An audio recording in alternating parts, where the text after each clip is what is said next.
Sabe aquele sonho da casa própria? Pois é, para milhões de pessoas no mundo todo, ele está virando um verdadeiro pesadelo.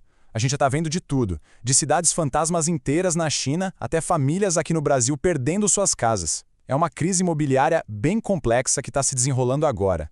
E nesta análise, a gente vai fundo para entender as causas, os impactos e, claro, o que tudo isso significa para a nossa realidade aqui no Brasil.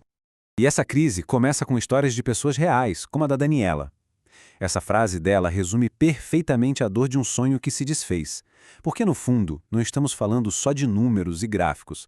A gente está falando do custo humano disso tudo, a perda de um lar, da segurança de uma família que, de repente, vê seu mundo ir a leilão. E aí fica a grande questão, né? Como é que pode uma coisa tão fundamental quanto ter um teto sobre a cabeça ter se transformado numa fonte de instabilidade financeira em escala mundial? Para a gente entender isso, a gente precisa viajar até o epicentro de onde esse tremor todo começou. Nossa jornada começa, então, lá na China.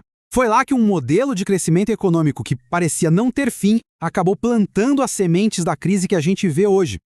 Olha, a lógica por trás do milagre chinês era, de certa forma, simples e muito poderosa. Construir cidades, estradas, infraestrutura, tudo num ritmo alucinante. Isso, claro, gerou milhões de empregos, turbinou a economia e mudou a cara do país. Só que essa expansão gigantesca foi financiada de um jeito bem particular e, como a gente viu depois, muito arriscado. A principal ferramenta que fez tudo isso acontecer foram os chamados LGFVs. Funciona assim. Como os governos locais não podiam pegar empréstimos direto, eles criaram essas empresas. E essas empresas pegavam dinheiro emprestado com a promessa de pagar com a valorização futura dos terrenos. Era uma grande aposta de que o crescimento nunca ia parar.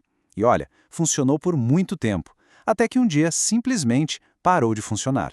O resultado desse modelo foi uma verdadeira explosão de construções. Cidades inteiras foram erguidas do zero. O problema é que a construção andou muito, mas muito mais rápido do que a chegada dos moradores. E foi aí que surgiu o fenômeno das cidades fantasmas. E a escala do problema é algo difícil até de imaginar. 50 milhões de imóveis vazios. Pensa nesse número. Daria para abrigar a população inteira de vários países. É um verdadeiro monumento ao excesso, à especulação que saiu do controle. Mas olha, esse colapso não aconteceu de uma hora para outra, não. Foi uma implosão em câmera lenta. Primeiro, os preços dispararam de forma surreal. Depois, o mercado virou pura especulação, um cassino.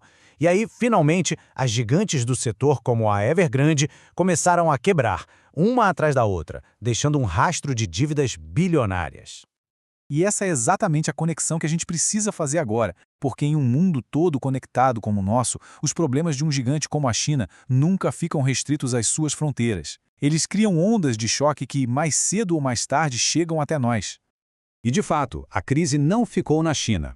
Ela abalou a confiança de investidores no mundo todo e derrubou a demanda por matérias-primas, como o minério de ferro. E isso, claro, tem um impacto direto em economias que exportam muito, como a do Brasil. Hoje em dia, o dinheiro não tem fronteira, né? O capital flui livremente pelo mundo.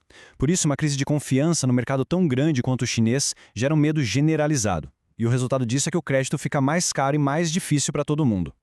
E claro, não demorou muito para a Europa também sentir esse baque. Lá a crise tem as suas particularidades, mas as pressões, no fundo, são bem parecidas. Uma mistura de preços nas alturas, falta de imóveis disponíveis e custos de construção que simplesmente explodiram. Vamos olhar os números para entender melhor. Desde 2010, os preços dos imóveis na União Europeia subiram, em média, 60%. Ao mesmo tempo, o custo para construir uma casa nova aumentou 56%. Quer dizer, é a tempestade perfeita. Tá caro para comprar e tá caro para construir. E o impacto social disso é profundo. Olha só esse dado de Portugal. A idade média para um jovem finalmente conseguir sair da casa dos pais já bateu os 29 anos.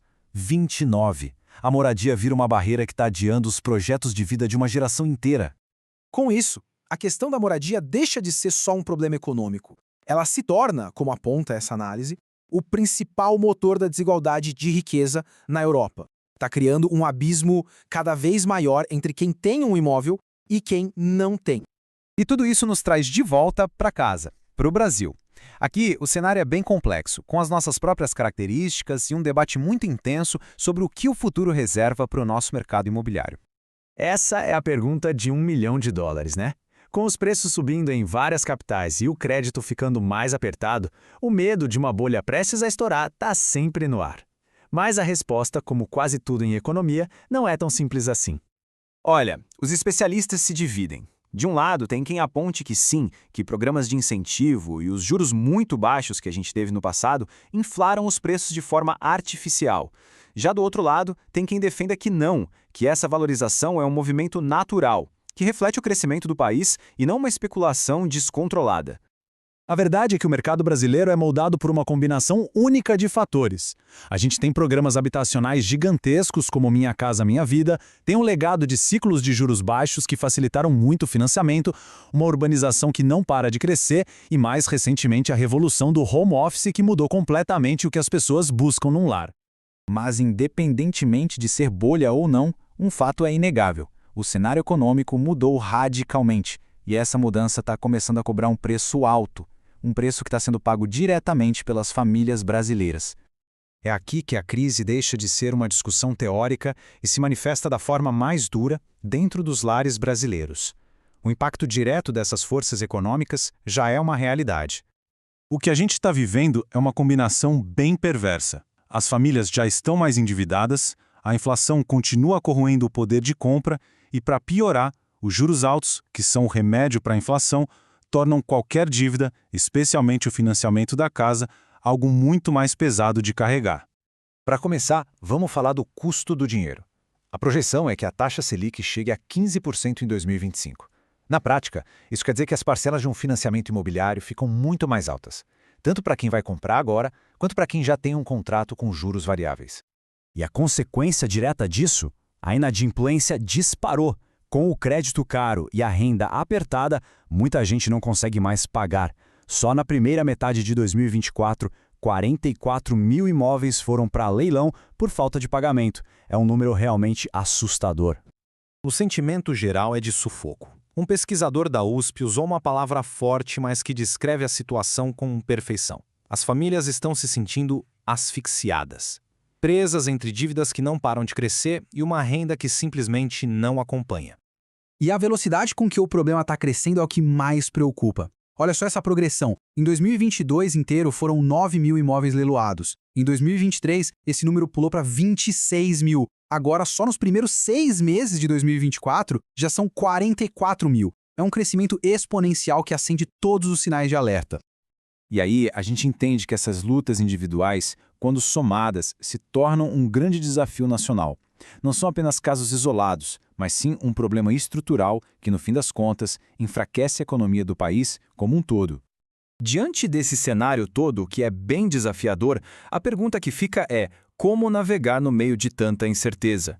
O que dá para fazer para se proteger? Em meio a tantas opiniões diferentes, existe um consenso. A palavra de ordem agora é prudência. É um momento que exige muita cautela, tanto para quem já tem um imóvel financiado, quanto para quem ainda sonha em comprar um. Os especialistas recomendam alguns passos bem práticos. Primeiro, ser muito realista sobre a própria capacidade financeira. Segundo, evitar se endividar demais. Terceiro, entender que o mercado imobiliário tem ciclos de alta e baixa. E, por último, explorar outras alternativas ao financiamento tradicional, como os consórcios, que podem ser uma opção mais segura neste momento. O que a gente está testemunhando, no fim das contas, é uma mudança fundamental. Aquela ideia da casa própria como o investimento mais seguro de todos, quase um caminho natural para a estabilidade, está sendo colocada em xeque por uma realidade econômica muito mais dura e imprevisível. E com isso, fica a reflexão.